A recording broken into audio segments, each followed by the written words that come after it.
Are you looking for more strategies to tackle reading Part C? If yes, you're in the right place. My name is Rachel. I'm a certified OET instructor, bringing you the advice and the practice you need to successfully pass your OET. Today, we're looking at a certain type of question that falls under purpose and case studies. So let's talk about how to approach the reading and how to find the question.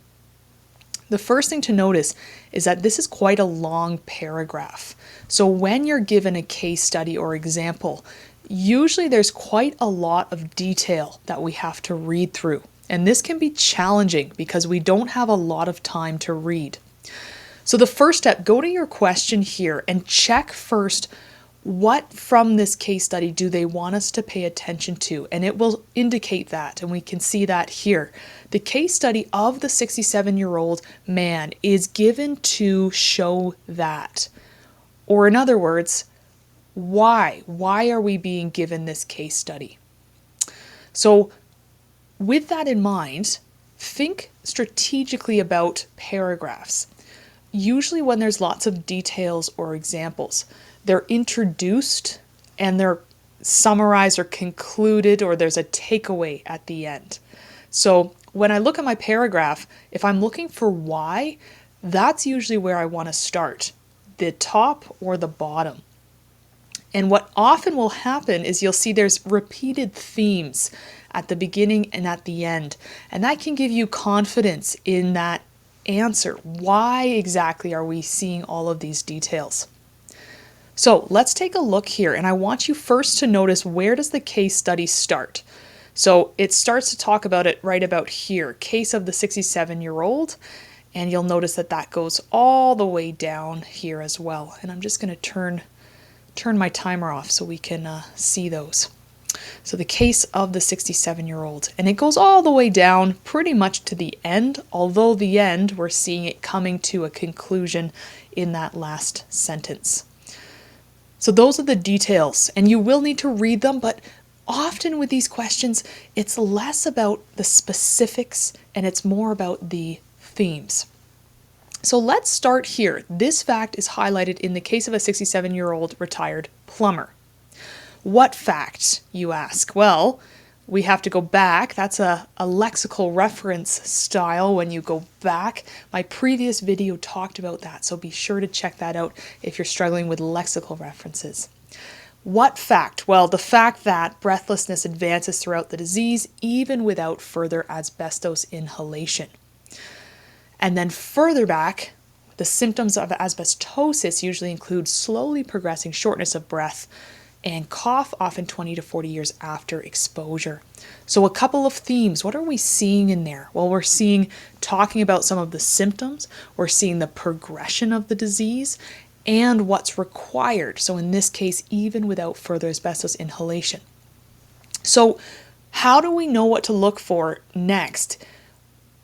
We read the case study with those themes in mind, and we're trying to identify which of those themes, more about the symptoms, the duration, or the actual contribution of asbestos. So often that pre-reading can give you a sense of what to focus on. So I want you to pause the video now, read the case study, and pay attention to the last sentence as well. That ties it all together. And then go through those options. And again, think of what is tied at the top and the bottom together through the examples of this case that is given. Okay, so let's take a look. The fact is highlighted in the case of a 67-year-old retired plumber. He was on Ramipril to treat his hypertension and developed a persistent dry cough, which his doctor presumed to be an ACE inhibitor-induced cough. So what have I learned so far? So far, we're just getting an overview of his history in that case, right? The Ramipril was changed to losartan. The patient had never smoked. Okay, well, hopefully if you look at your options, this can help pay attention to some of these. So smoking is unrelated to a diagnosis of asbestosis. So again, he never smoked, so keep that in mind as we keep reading. He never smoked. He The patient had never smoked and did not have a history of asthma or COPD. His cough worsened and he complained of breathlessness on exertion.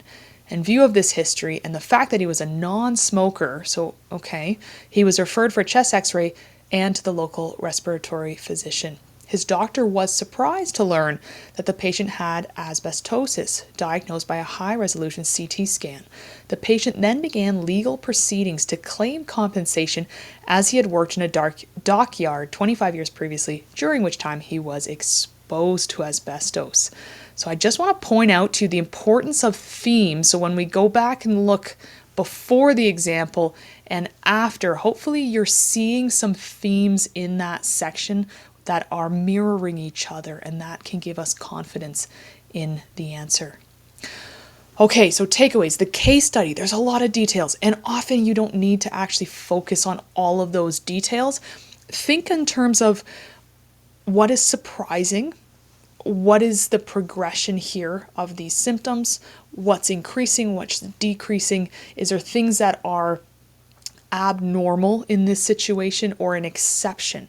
Those are all things to be thinking about as you read. So when we look here, hopefully you can see that the theme that's consistent at the beginning and the end is time, because we can see that often 20 to 40 years after exposure, we have a 67-year-old retired plumber. He had all of these things and his doctor learned much later that he had asbestosis 25 years previously in the dockyard when he was exposed. Which one does that align with? What is the theme being shown? Well, hopefully you can see, right? The time from exposure to disease may cause delayed diagnosis. And if I look back at my case study, I can see what is that time. Specific is given there, 25 years from the actual exposure. And the diagnosis, we see that that's actually in that the doctor was surprised later to learn about what he had been exposed to much, much earlier. So notice one, these themes are repeated, and we actually don't need the details of the case study. We can take the opening and the conclusion and draw out the purpose from that. We can see that A is incorrect because of the fact he never smoked. So again, we don't have this correlation to compare in this case study. If it was an emphasis on him smoking and talking about something else, okay, but be careful if you see words like smoking, right? It doesn't guarantee that that's the answer. That might be a distractor. Now, also be careful about advice. So doctors should be able to diagnose asbestosis earlier. Okay, that might be true. That might be a good thing. But go back to the case study. Why was this case study given? Well, it showed us the delay that the diagnosis can have versus exposure. We don't know anything about in terms of what should or shouldn't be done, right? In this case, there wasn't an error or there wasn't a mistake. It just simply, in this case, it wasn't diagnosed until later. And then D as well, be careful. Patients must provide, so you can see the grammar sometimes helps you exclude options. Often advice that's quite strong, we want to look at carefully because again, it has to reflect exactly what's in there. It can't just be something that's good to do, right? So patients must provide full employment history details to their doctors. Well, sure, that might have helped with this situation. But again, why were we given this case? What did it show us from that? Well, it showed us the delay in diagnosis from the onset there and the exposure.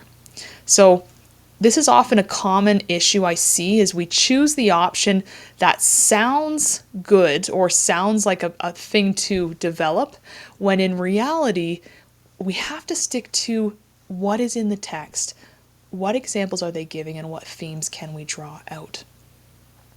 So not every case study will look like this. Some case studies will be short, only a couple of sentences, but often I find we spend a lot of time reading the details when the question isn't really asking about the details, it's asking about, as I said, those themes and the patterns in the beginning and the end. So keep that in mind if you encounter those questions there. All right. Here's my next question for you, and it has a similar theme in that we want to look at a section of the text rather than reading everything and just sort of getting lost in those details. So here's my next one. This question, if we take a look there, is about highlighting and also emphasis, which goes hand in hand. So in the third paragraph, the writer highlights the disagreement about. So let me underline a few key words here in green. So highlights is definitely one to pay attention to. And the second one is disagreement. So often we get this answer wrong if we're not focused on both of those criteria. Sometimes we just read the text and we see something that they're talking about and we choose that option. But be careful, it needs to be a disagreement.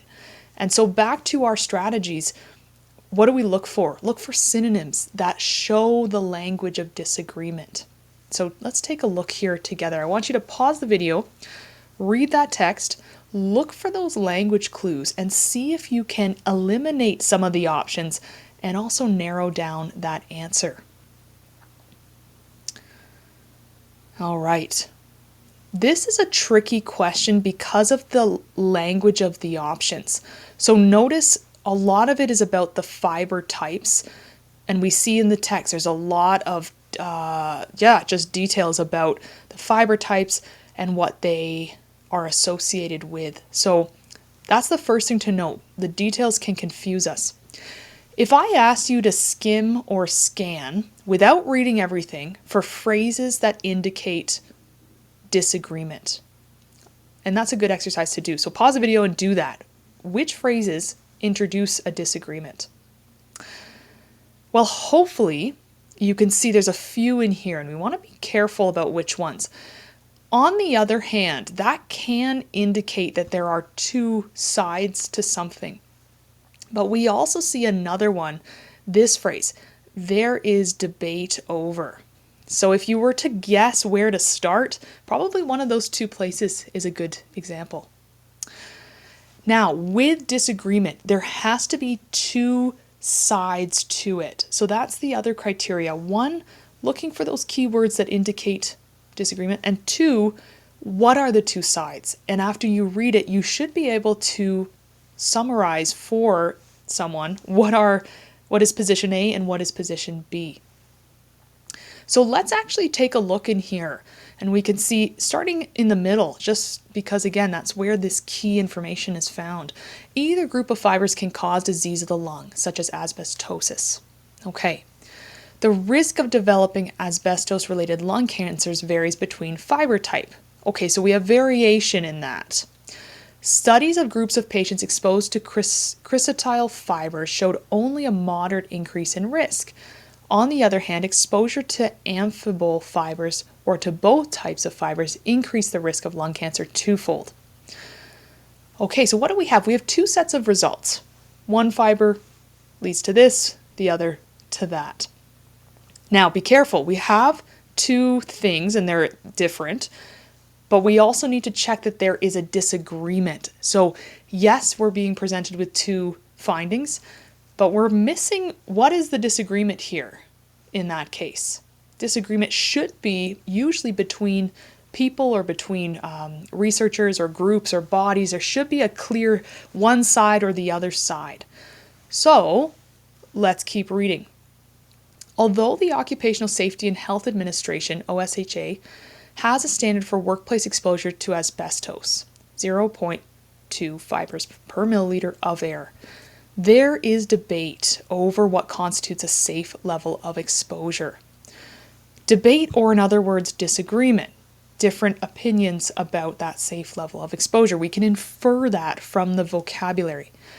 Then, what are those sides? Well, number one, while some believe asbestos-related disease is a threshold phenomenon which requires a certain level of exposure for disease to occur. Okay, let me put a number here. So group number 1 thinks this. Others, group number 2, believe there is no safe level of asbestos. So if I was to summarize for you, what are the two sides? Well, the one side say up to a certain point it's safe, and the other side say no exposure at all. So there you have it. What's the disagreement? Well, it's phrased as a debate. We have two sides. So now we can go to our options and see which one actually reflects that with the synonyms. So the relative safety of the two types of asbestos fibers. So is this an issue of the fiber type? Well, no, because we saw up top findings about the fiber type, but the debate here is just about exposure or not. We're not getting into specific fibers. So be careful. The key word there, two types of asbestos fibers, that makes that wrong. The impact of types of fibers. So again, that focus on the types of fibers makes B incorrect on disease development. The debate is not about which fiber type. No, we're getting just to exposure. C, the results of studies into the levels of risk of fiber types. So notice that A, B, and C, all of them are getting at different aspects of fiber types, which again, we're seeing is not reflective of the debate presented. So then D, the degree of contact with asbestos fibers considered harmful. So in this case, okay, we actually we don't have a differentiation between the types, just asbestos fibers in general. Let's look for a few key synonyms to reflect this. What do we see? Well, degree of contact, that's synonymous with level of exposure, mostly in this case. Considered harmful. Well, some say a certain level is required for disease to occur, so harm. There is no safe level. So in this case, does it cause disease or not? And looking at that from a harm perspective. So hopefully from that process of looking carefully, first, where is the disagreement? Second, what is the disagreement?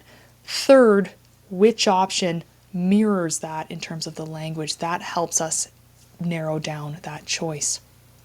So when you're doing your exam, you want to be really strategic with the words in the question. When you see disagreement, that's what you're looking for in the text. In our last example with the case study, right? We want to look around the case study for themes or, the underlying purpose as well. Notice here, we as a group, when we went through this, we didn't actually read the first part. So there are questions where it's very local. It's within a certain section, and you want to use the phrases that they give you to pin that down. If you spend too much time just reading everything without focusing on any specific phrases or parts, it's going to be hard to find the answer. You're not going to really know what you're looking for, and it will feel like you're guessing just based on feelings rather than, in this case, the evidence that is presented. So those are the purpose and the highlight questions. Let me know in the comments, how did you manage these ones? And did you do better on these or better on the suggestion and lexical reference ones in my last video? We're going to keep going with more strategies for approaching these different question types. So make sure to subscribe, click the notification bell so you see when the next video comes out, and I will see you in that next one.